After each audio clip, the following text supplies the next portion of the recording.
Vamos lá, pessoal, para o nosso 10º vídeo desse curso de extensão do tema A Psicomotricidade Relacional na Educação Inclusiva e Sua Importância, que estou levantando, fazendo os conceitos da autora do livro Educação em Especial. Eu também quero brincar. Está ficando referenciado aqui no livro, aqui no vídeo.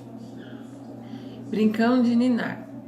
Prepare o ambiente de forma que os estudantes estejam confortáveis e integrados. Espalhe algumas bonecas pela sala, de preferência que sejam de pano ou macias. Pegue uma delas e faça de conta que está embalando seu sono. Cante algumas cantigas de roda e coloque para dormir. Estimule o educando a fazer com que observe a reação ante a afetividade, a autoridade, a atenção e o cuidado. Isso vai estar observando e fazendo os levantamentos sobre o que a criança está fazendo, né? Telefone. A sucata será útil para essa atividade. Use 2 copos de iogurte, pode ser caneca, o que vocês preferirem, e faça um furo no meio, na base. Em cada furo, passe um barbante de ponta a ponta e amarre no fundo. Dê um nó bem grosso. Dê uma ponta de um copo, cada estudante peça que estique um fio. O fio tem que estar bem esticadinho e não pode estar relando em nada, tá, pessoal? Enquanto um fala a mensagem, coloca a boca dentro do copo e o outro ouve, coloca no ouvido. Ele tenta ouvir a mensagem. É uma brincadeira muito antiga e divertida, né? Isso aí, eu acho que assim, a maioria já viu falar. Essas são algumas brincadeiras que compõem as oficinas de jogos tradicionais. Existem muitas atividades, cada uma delas pode ser adaptadas para a prática lúdica, como os educando com deficiência na área visual, auditiva, na área física. Então temos que avaliar o educando para estar fazendo. Com a deficiência intelectual também, nós estamos no desenvolvimento com a acessibilidade e superdotação na escola, considerando a inclusão. Lembrando-se de que nem sempre, como adulto, terá a obrigação de definir qual atividade deverá ser realizada pelos estudantes. Mas adaptações poderão ser feitas durante a prática, questionamento, observando, ouvindo os estudantes com deficiências e seus amigos. Os jogos e brincadeiras estão aí para todos participarem. Então, divirta-se junto com os educandos nas oficinas lúdicas. Os jogos tradicionais possibilitam o desenvolvimento das funções psicomotoras e todo o processo de aprendizagem, assim refletindo sobre a turma, né, que foi citado nos vídeos anteriores de Gustavo, que por volta de 7 e 8 anos, o educando desenvolve uma orientação espacial e temporal. Com isso, já consegue distinguir direita e esquerda em si próprio e nos outros. O trabalho com regras nos jogos também é importante, pois propicia a reflexão sobre relações intra e interpessoais, cada um colocando como objetivo ativo e responsável pelo coletivo. Contudo, as regras e as leis são vistas como inflexíveis e seguidas pelo medo de punição externa e pelo senso de justiça, autoconsciência e que se manifesta posteriormente. Dessa forma, a mediação do adulto em relação à criatividade na prática dos jogos e brincadeiras é fundamental. Ainda que estamos acostumados a ter alguém e ter poder de decisão, muitas vezes as pessoas sentem comodidade em simplesmente aceitar as regras impostas. Na escola, as crianças e jovens devem ter direito de questionar, de pensar, de ser ouvidos, respeitados, ter suas ideias expressas abertamente. O brincar é individual, quando se cria um jeito próprio de expressar corporalmente e verbalmente suas ideias, o coletivo e o coletivo também, né, pessoal? Quando essas ideias possibilitam a expressão de emoção, sentimento, desejo, frustração, diálogo aberto, espontâneo, favorecendo as formas de comunicação e interação social. Vimos ainda que a sucata é classificada em natural, que inclui pedras, folhas, galhos, madeiras, areia. A industrializada, que é a base de materiais como caixa de papelão de diferentes tamanhos e formas, copos plásticos, garrafa PET, etc. Os recursos da sucata deverão ser separados previamente. Para isso é importante que estejam organizados, e para a confecção de brinquedo, inicialmente é preciso definir o tipo de brinquedo a ser criado com os estudantes com deficiência, de acordo com a classificação e com os objetivos do brinquedo. Então a gente tem que estar observando cada elemento para estar colocando em prática ali com os alunos. A criação do brinquedo proporciona diversão também do adulto, pois quando o ser humano se percebe criativo, experimenta alegria e satisfação com os resultados. A confecção dos jogos propicia identificar as dificuldades motoras, cognitivas, antes da prática com estudantes com deficiência. Também trataremos o transtorno, déficit de atenção e hiperatividade, que é caracterizada por sintomas de desatenção, desorganização, hiperatividade e impulsividade. O TDAH. O TDAH é um transtorno neurocomportamental, ou seja, é uma disfunção cerebral. O indivíduo passa por apresentar problemas de comportamento e quando não são orientados os trabalhos, quando não são orientados e não é trabalhado adequadamente. Então tem que estar observando. Nesse sentido, os jogos tradicionais, especificamente a função de brinquedos artesanais, são práticas lúdicas para desenvolver a atenção, a concentração e a coordenação motora.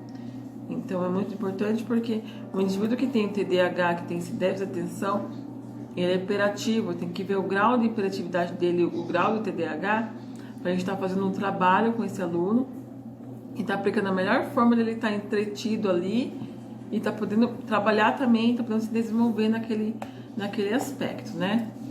Nesse sentido, os jogos tradicionais, especificamente tem que ser os artesanais, são ótimas práticas para desenvolver a atenção, como já falei. O trabalho com regras nos jogos também é importante para proporcionar a reflexão sobre a relação, né, interna do aluno, interpessoal, colocando cada um sujeito ativo, responsável pelo coletivo.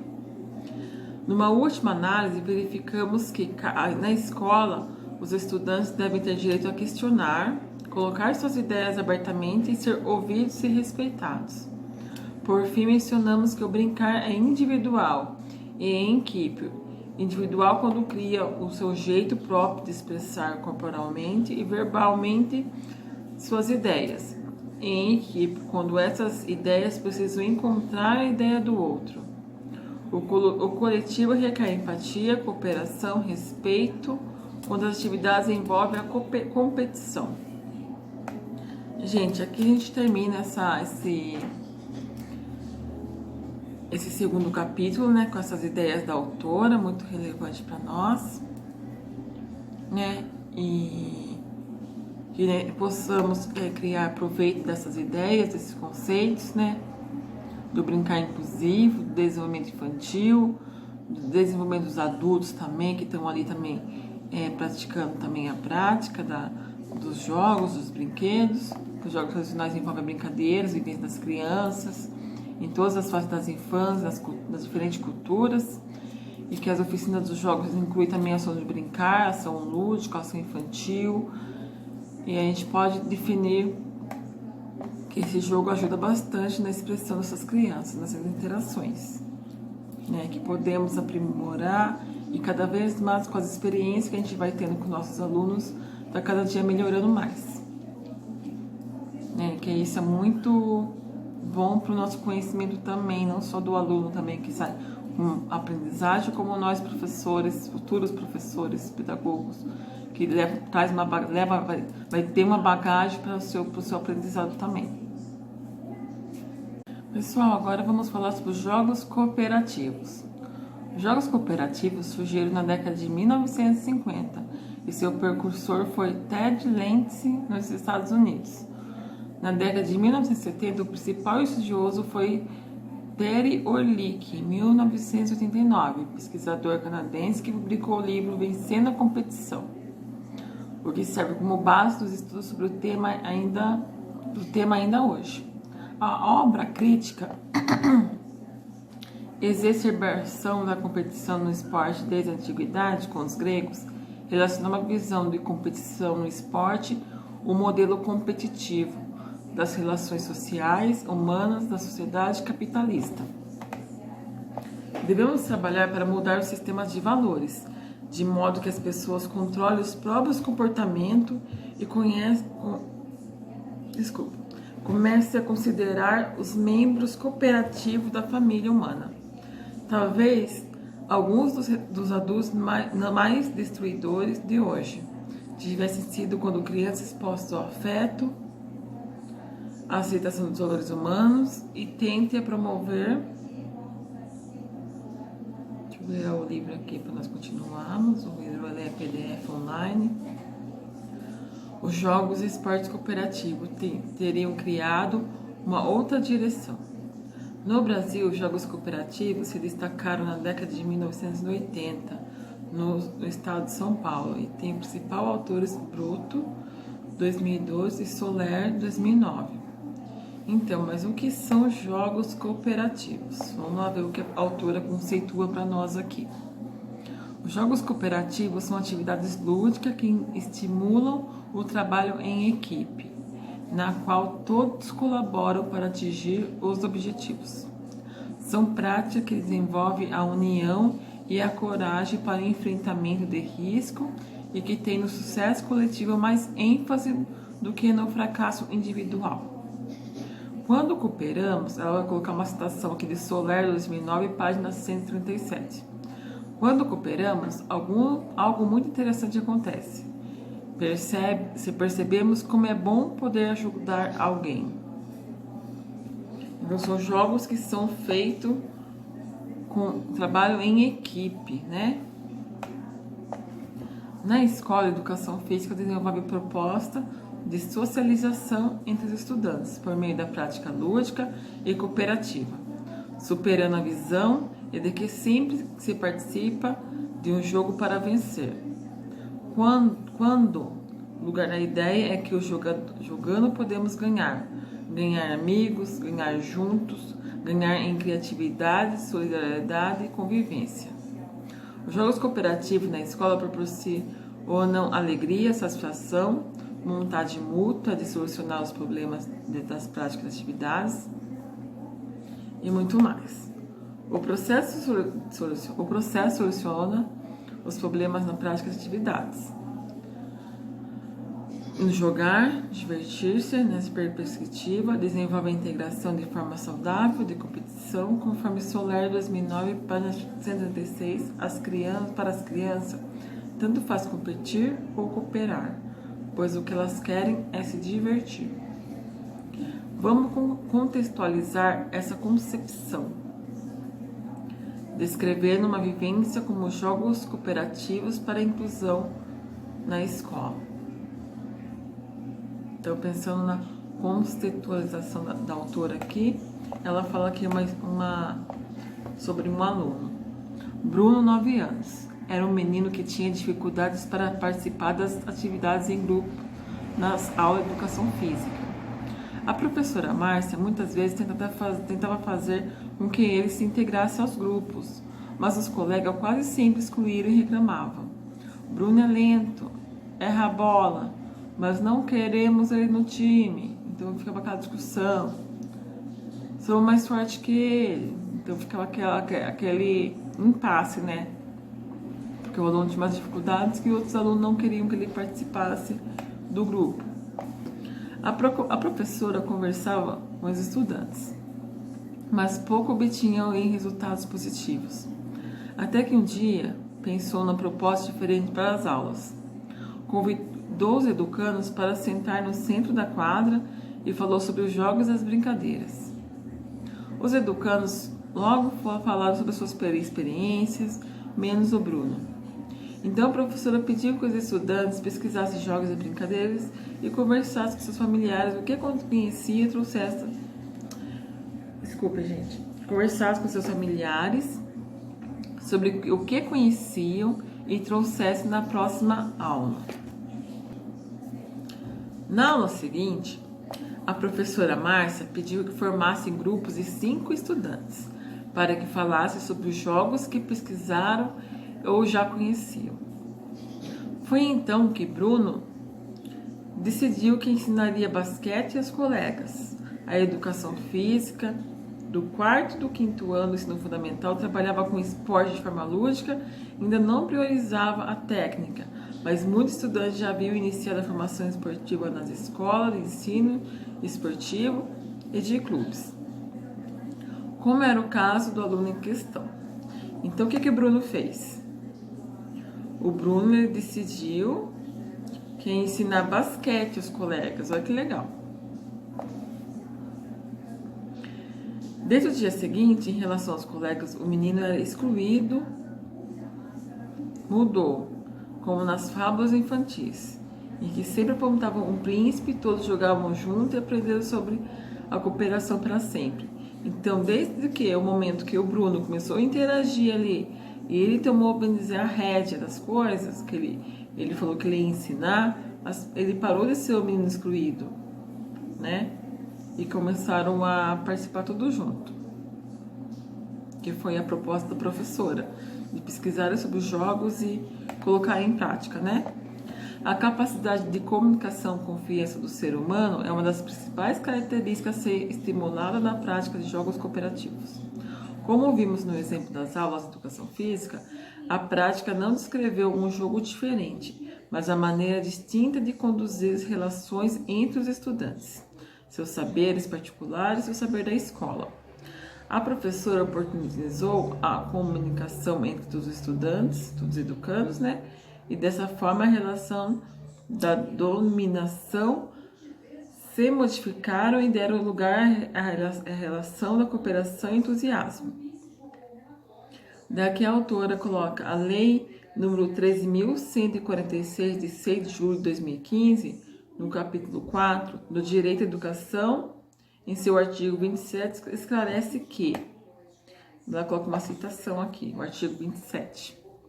A educação constitui direito à pessoa com deficiência, assegurado o sistema educacional inclusivo em todos os níveis e aprendizado ao longo de toda a vida, de forma de alcançar o máximo de desenvolvimento possível dos seus talentos e habilidades físicas, sensoriais, intelectuais e sociais, segundo suas características, interesse e necessidades de aprendizagem.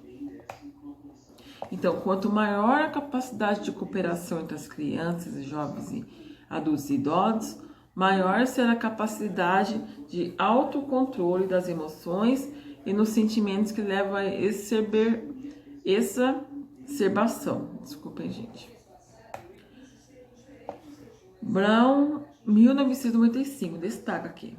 Como características essenciais dos jogos cooperativos, incentiva a participação de todos e não a exclusão, como também a libertação da competição, já que o interesse e a motivação focam na convivência saudável, na transformação e da ressignificação de ganhar ou perder, na interação de todos os participantes. Independente das habilidades motoras, os jogos cooperativos encontram as regras maior flexibilização, o que favorece na participação e na criatividade, né?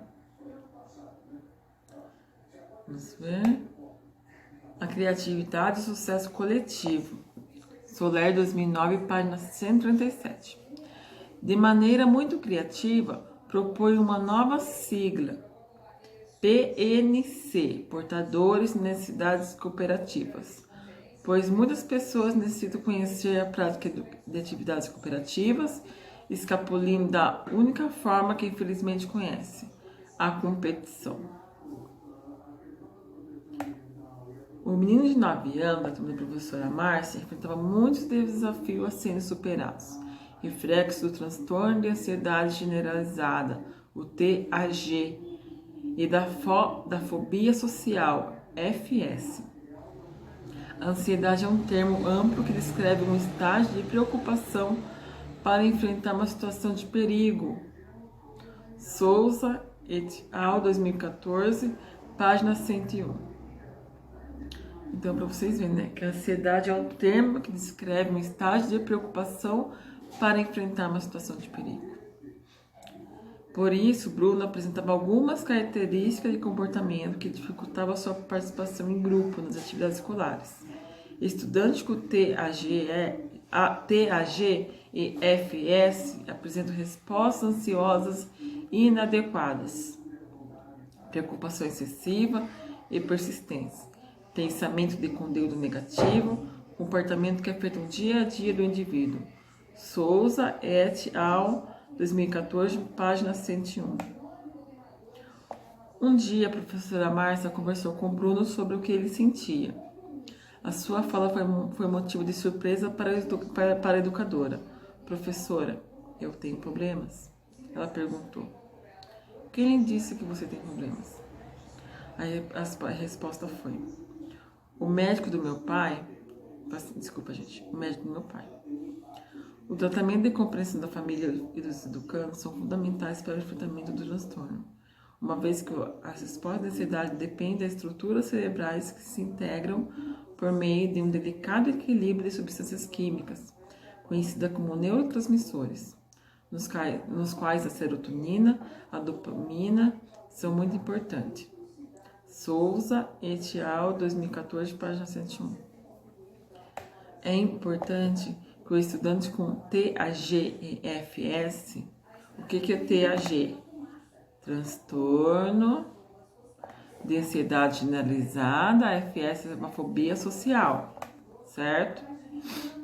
Recebem apoio para participar das práticas pedagógicas em sala de aula. Então, os estudantes têm que receber um apoio, um suporte do professor.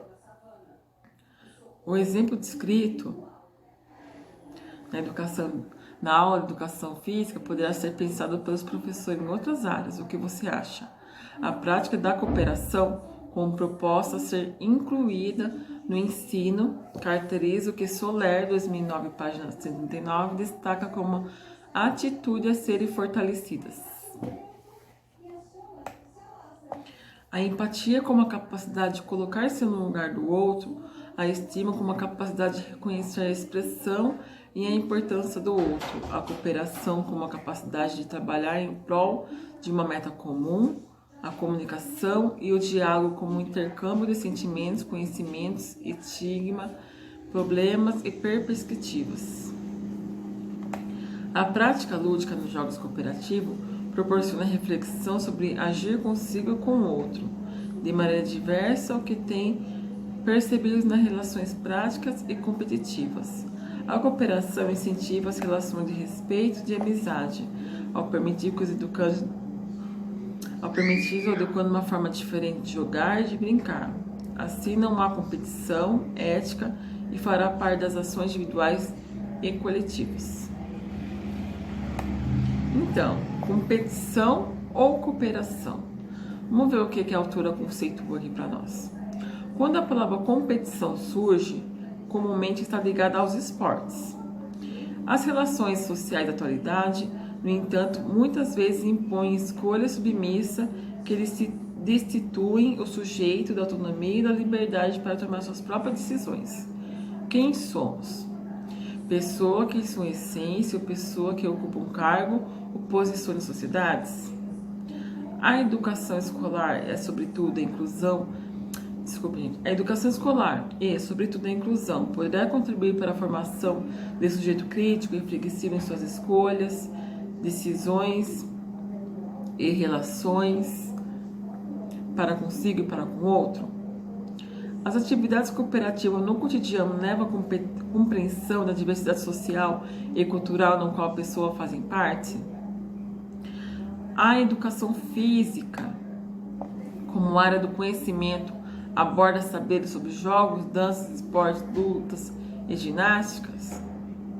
Então, cada eixo em sua construção pedagógica atende aos pressupostos teórico e prático da cultura corporal. Será que os esportes e os jogos são as mesmas coisas? Os conteúdos dos esportes e jogos são diferentes? Enquanto o primeiro aborda o futebol e o voleibol, por exemplo, e o segundo tem foco nos jogos tradicionais, que apresentam classificações de acordo com o objetivo como destacando no capítulo 1, que a gente já passou lá no início dos vídeos. Você poderá pensar, mas como utilizarmos o termo jogar para o futebol e também o jogo no caçador ou queimada? O jogar é um verbo que, quando transitivo direto, significa participar de algo. No caso, participar de uma atividade lúdica ou competitiva de acordo com algumas regras. E quando intransitivo, significa participar de atividades lúdicas para prazer ou por prazer. Como observamos, o verbo jogar está presente tanto no esporte como nos jogos educativos, né? O esporte visa a formação de técnicas na sua prática na escola e tende ao aspecto de formação pessoal. Assim também, né, a competição, a cooperação se fazem presente, né? Então podemos estar vendo essa parte de jogos e estar aprimorando, estar revendo tudo mais nessa prática de jogos cooperativo, né? A nossa área de conhecimento. E continuando com nossos vídeos aqui, os jogos também têm como objetivo a formação pessoal, podendo ser cooperativos ou competitivos, como a gente vimos no vídeo anterior, né? Que a gente está continuando nos nossos próximos vídeos. Os competitivos atendem a determinadas regras. Na sua prática, os participantes têm o objetivo principal vencer. Os jogos cooperativos têm a flexibilidade nas regras e apresentam como objetivo formação pessoal, fortalecimento das relações, da solidariedade e do respeito.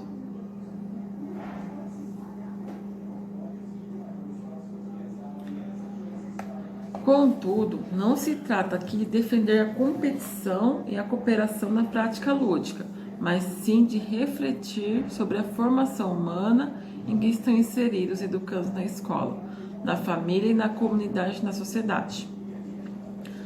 Não julgamos competir ou cooperar, optamos em questionar qual a qualidade da formação humana que é oferecida aos estudantes hoje.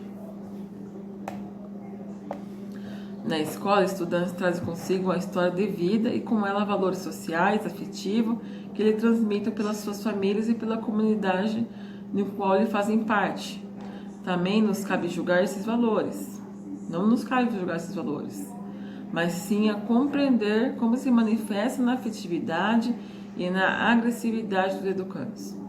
Sentimentos de medo e de raiva fazem parte da emoção das pessoas, mas também os sentimentos são expressos pela compaixão e pela empatia com o outro. Compreender as emoções é importante para o autocontrole. As agressões físicas e verbais são desagradáveis também para a própria pessoa que a expressa, pois geralmente levam à culpa após o controle emocional, ferem e machucam a si, o outro e o ambiente que as pessoas convivem, dificultando o relacionamento, impede a evolução ética e, consequentemente, interfere no processo de construção do conhecimento.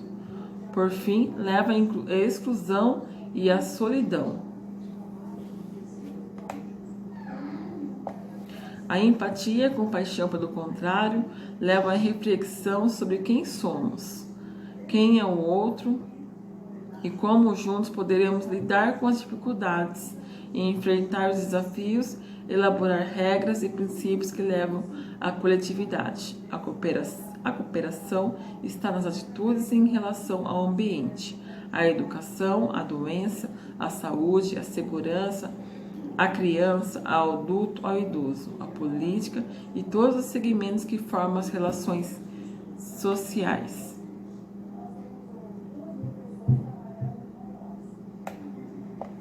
Competir faz parte das relações sociais. Competir com ética e respeito à vida faz parte das relações sociais. Cooperar também. A prática lúdica atende essa ideia quando propicia que todos participem ativamente da construção coletiva das regras, da organização do espaço no ambiente, da utilização cuidadosa dos jogos e dos brinquedos, estimulando dessa forma a autonomia e a criatividade.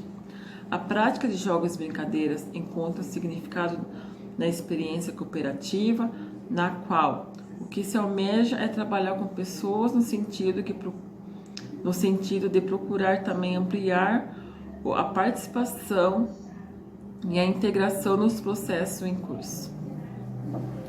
Vamos compreender como isso poderia ser feito na prática. Então, vamos falar de outra aluninha aqui que a autora conceitua. Maria Júlia, 13 anos, estuda numa escola de ensino regular. É bastante alegre e comunicativa, com a maioria das meninas da sua idade.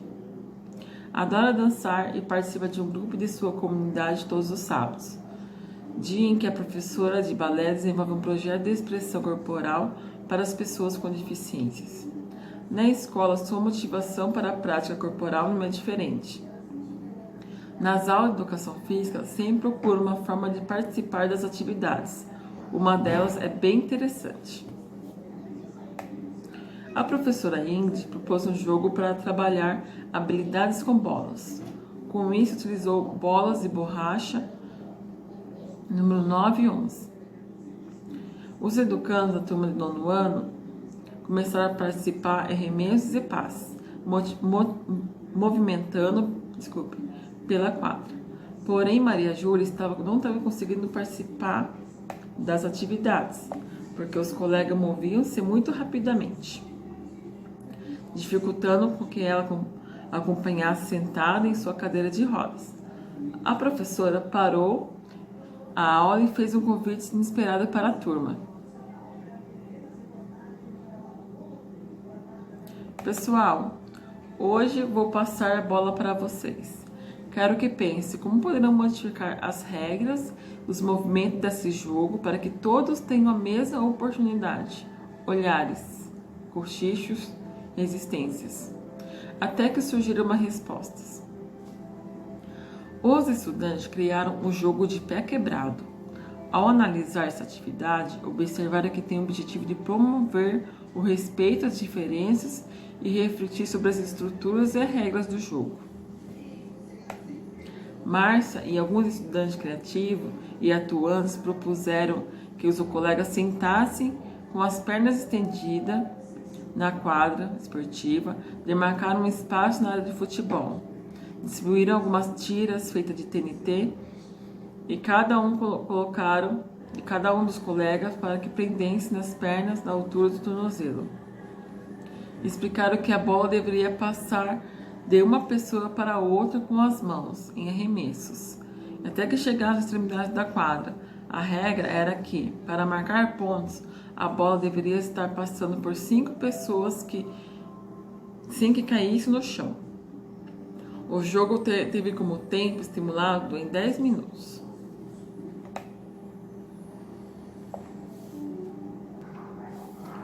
E, ao final da atividade, vivenciada pelos estudantes, a professora Ingrid conversou sobre a relação de competição e cooperação. Quais dificuldades encontraram para realizar as práticas? Houve consenso em que todos deveriam colaborar com as aulas, já que a diversão não conseguia somente em jogos cooperativos. Disseram também que mesmo nos jogos competitivos deveria haver colaboração de todos, pois ninguém vence sozinho, todos têm que contribuir, né?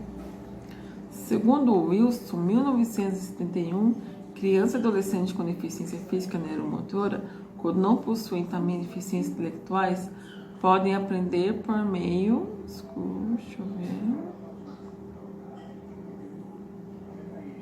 de metodologias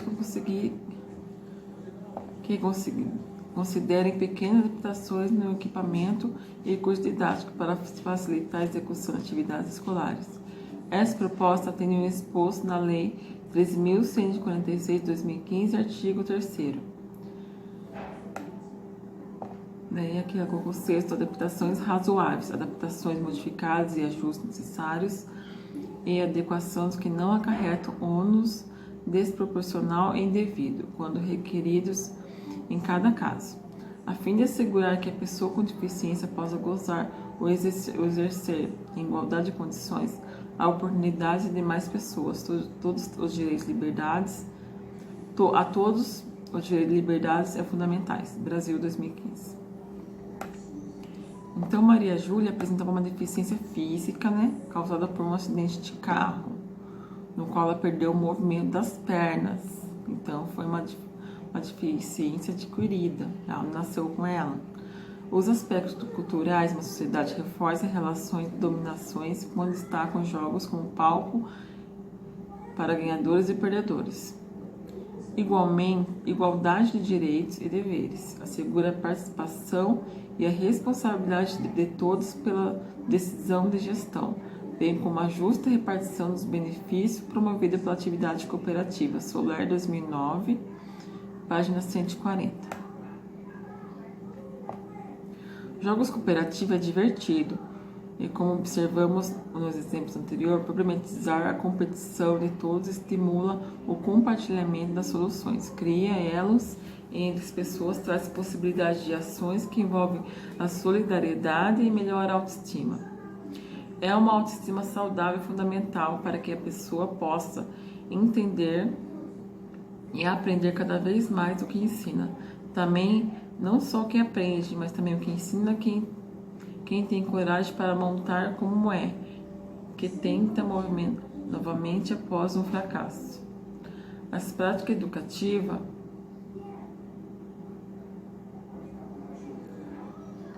levam à cooperação e estimulam a vida em sociedade de forma construtiva e saudável. Embora os desafios sejam muitos, atividades diárias no interior da escola se refletem no comportamento dos estudantes e têm efeito na sociedade. A inclusão de estudantes com síndrome de Down na escola possibilita muitas aprendizagens para quem convive com eles, pois são atentos e carinhosos. A prática de atividades lúdicas que envolvem interação, percepção de si e do outro podem estar presentes desde muito cedo, para que todos aprendam a se divertir, compartilhar abraços, sonhos, fantasias, risadas, enfim, a alegria. De Rosotti e Riesch, 2017, página 119, esclarecem que Síndrome de Down, SD, a sigla, é um distúrbio cromossômico mais bem conhecido, pesquisado e divulgado, além de ser considerado a causa genética mais comum do déficit intelectual moderado. A criança com síndrome de Down tem característica cognitiva e de comportamento, afetadas por um conjunto de alterações do funcionamento do sistema nervoso. O córtex pré-frontal possui um nível menor de serotonina, dopamina, taurina ou ácido aminoburítico, que causa déficit de funções executivas e da memória. A hipoplasia no cérebro leva a difusão motoras e a hipotonia. Essas características, contudo, não impedem o desenvolvimento, pois a estimulação dos seus primeiros anos de vida potencializa suas capacidades motoras, cognitivas e comunicativas. Aqui, RAL 2011, página 238, ela faz uma citação aqui: as crianças pequenas que ainda não falam utilizam o movimento como forma de expressão. Sendo assim, poderá realizar atividades lúdicas com os bebês nas creches.